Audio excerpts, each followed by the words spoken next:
Autumn 1964. Oakland, California. A nondescript training hall where the walls have soaked up the smell of old varnish and dried sweat. A heavy metal door slams shut, and the sound of a key turning in the lock cuts through the silence like a gunshot. Inside, there are only 7 people. No cameras, no reporters with notebooks, no judges in white shirts, only stale air and an electricity that makes your hair stand on end. You probably think you know this scene from glossy biographies, where the hero is always calm and self-assured.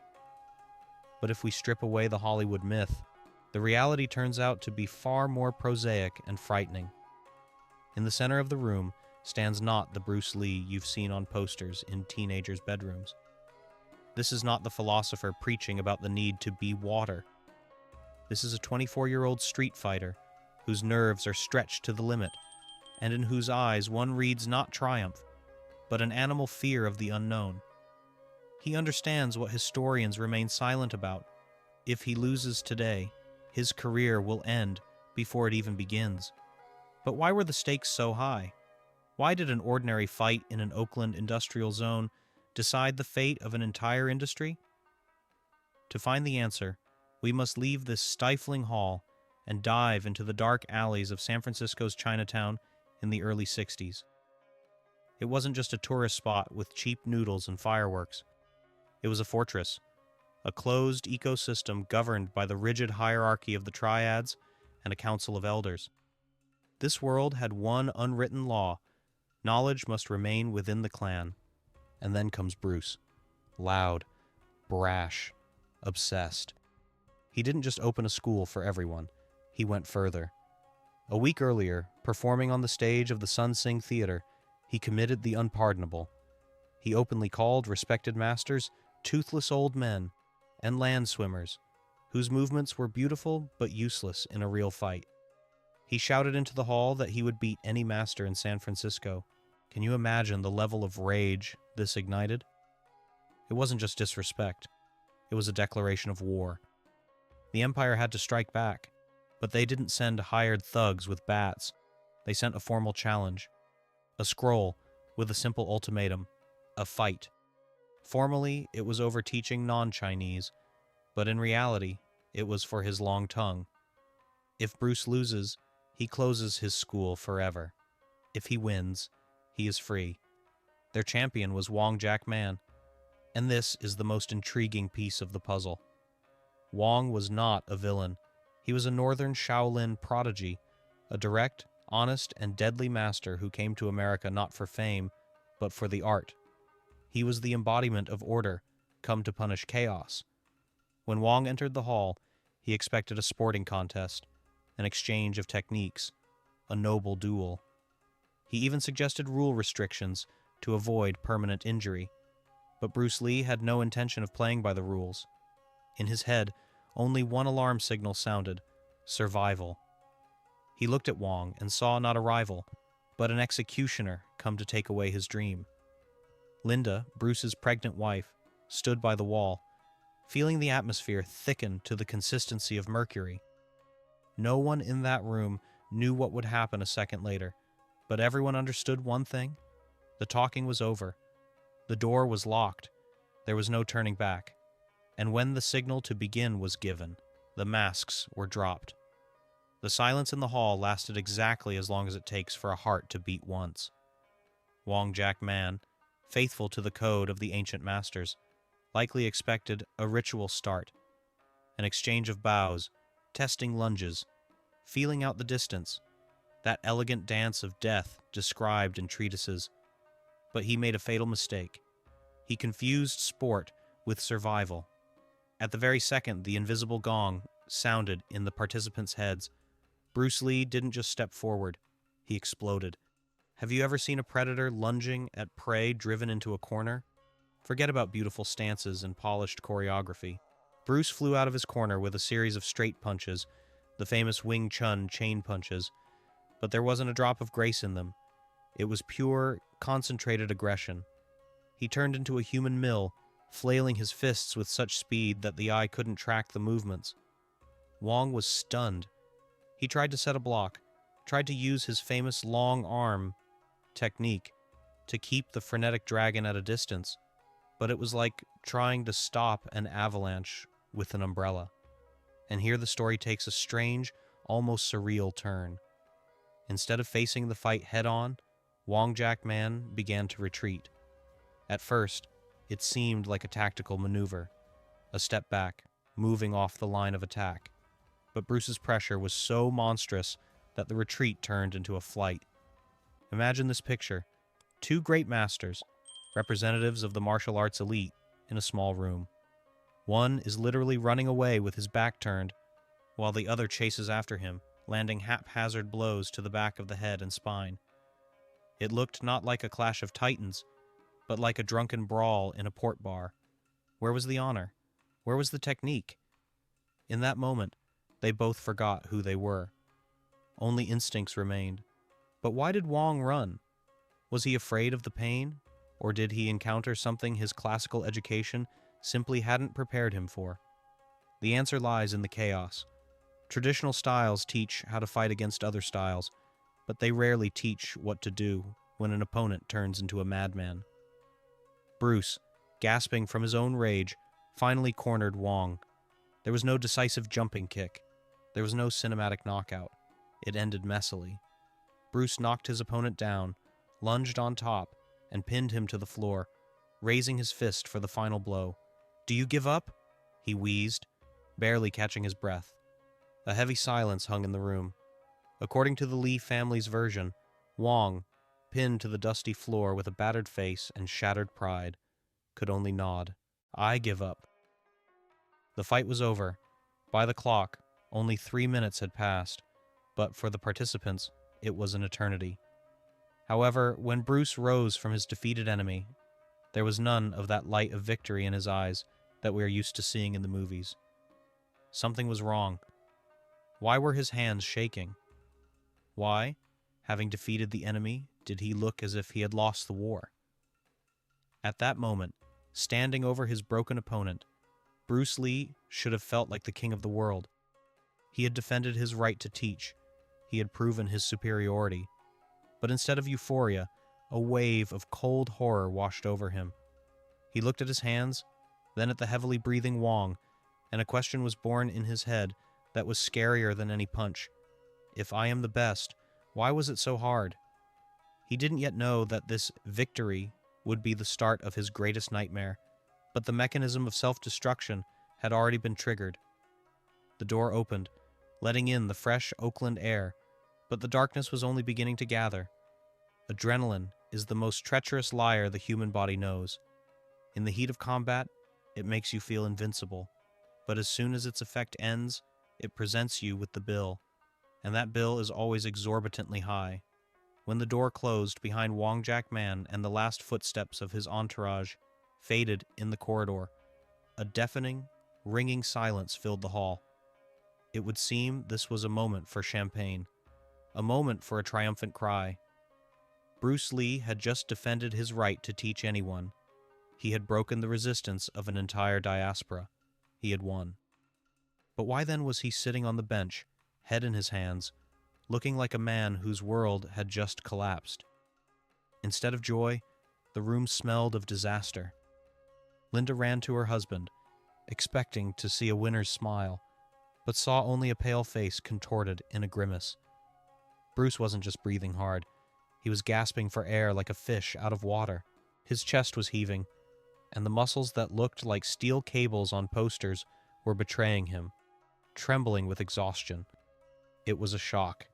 How could a man who considered himself physical perfection winded in just 180 seconds? This question became the first crack in the foundation of his ego. Bruce had always preached efficiency. He believed a fight should end in a few seconds. One hit, one corpse. But reality cruelly mocked the theory. 3 minutes. In the world of street fighting, that is an eternity. He had chased Wong all over the hall, wasting a colossal amount of energy, landing dozens of strikes, but most of them were smeared, weak, or landed on the hard back of the head of a fleeing opponent. His fists were swollen. his knuckles beaten bloody, not from crushing power, but from ineffective, frantic pounding. In that moment, a painful re-evaluation of values was happening in Bruce's head. He suddenly realized with horror that all these years he had been training a lie. The classical Wing Chun he worshipped turned out to be a cage. Those beautiful stances, the center line, the sticky hands, it all worked in the sterile conditions of a gym when a partner played along.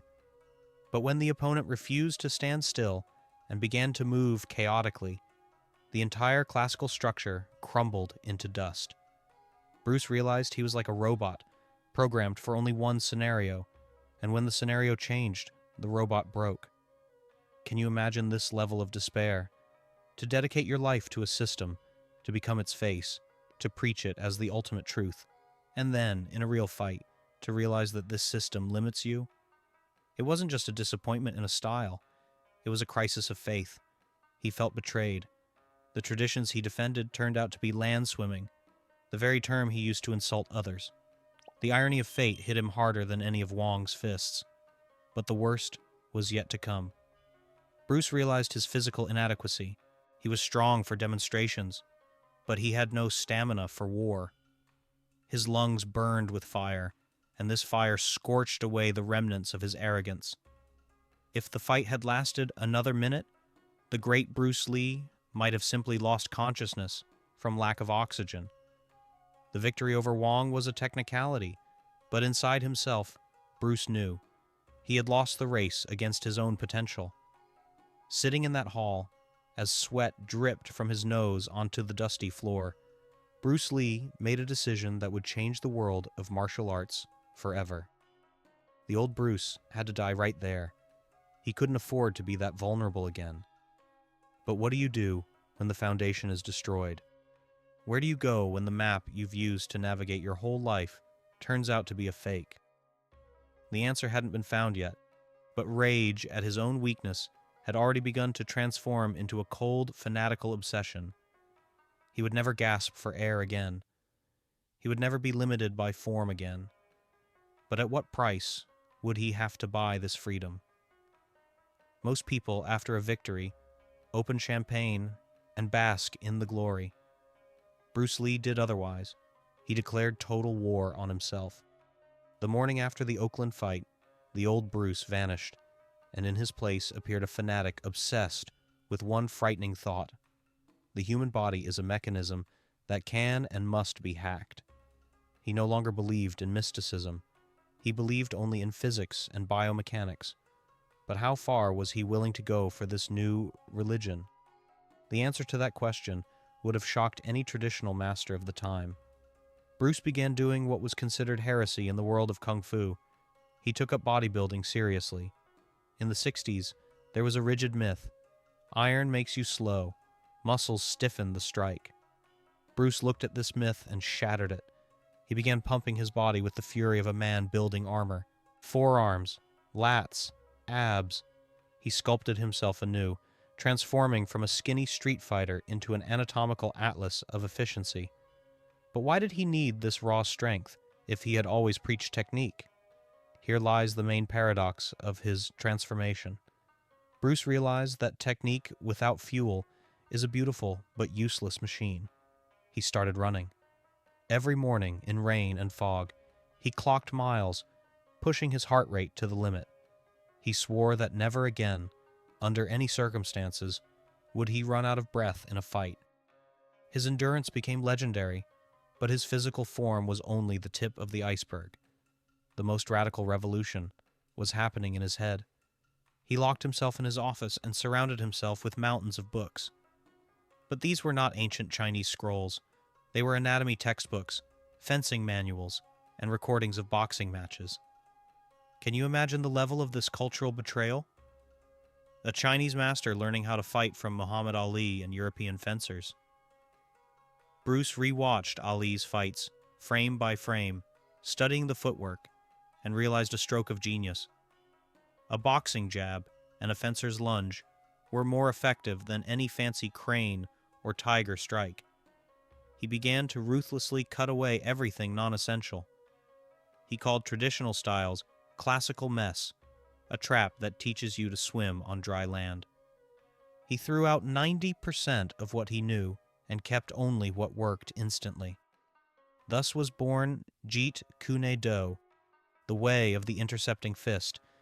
It wasn't just a new school, it was an anti-system, a philosophy that stated, use only that which works and take it from anywhere. No boundaries, no nationalities, only pure efficiency. But was this freedom, or the beginning of a new kind of slavery? Bruce became a hostage to his perfectionism. He trained while he read. He trained while he watched TV. He even trained while he ate. His body turned into a weapon, taut as a string, ready to fire at any moment. He became faster, stronger, and more dangerous than ever. But behind this facade of a Superman lurked a disturbing detail. He drove himself as if he knew he had little time. He burned the candle at both ends, creating a legacy that would outlive him, but destroying the vessel in which that legacy was kept. The world was preparing to see the dragon on the big screen, but no one suspected that this dragon had already begun to devour itself from within. The dust in that Oakland hall settled quickly, but the echo of those 3 minutes has not faded for over half a century. It would seem the conflict was resolved. One man admitted defeat, the other affirmed his right to seek the truth. But if you think the story ended there, you don't know human nature. Immediately after the fight, what can be called a war of versions began, where every word was sharper than any blow. Why, decades later, are we still arguing about who actually walked out of that room the winner? The answer lies in what happened a few weeks later in the local Chinese newspapers. Wong Jack Man, whom many considered broken, suddenly broke his silence. He published an open letter accusing Bruce of violating all rules of honor and challenged him to a public rematch. He claimed that Lee won only because he fought like a savage, not allowing mastery to manifest itself. It was a classic move of a conservative. If reality doesn't match the rules, then reality is wrong. Did you expect Bruce, with his explosive temperament, to immediately accept the challenge and end it? But here lies the first mystery. Bruce did not remain silent, but he did not accept the fight either. A fierce verbal battle broke out in the Chinese Pacific Weekly. Bruce hurled insults. Wong demanded a meeting. It was a messy public spat that threatened to ruin both their reputations. Ultimately, Bruce stepped back from this newspaper war. Perhaps because by that point, Bruce Lee was already fighting in a different league. He was no longer interested in local Chinatown squabbles. That fight had become for him not the end of a dispute, but a point of no return. He realized that if he stayed within the bounds of this feud, he would forever remain just one of the masters. But at what cost did this greatness come? We see the icon, but we forget the man who began to torture his body with frightening cruelty. His obsession with training after the fight with Wong crossed the boundaries of reason. He turned his life into a continuous experiment, testing everything on himself, from electrical muscle stimulation to diets that looked more like chemical experiments. But did this help him find peace? Or was he simply trying to run away from the shadow of that same breathless youth in the Oakland hall?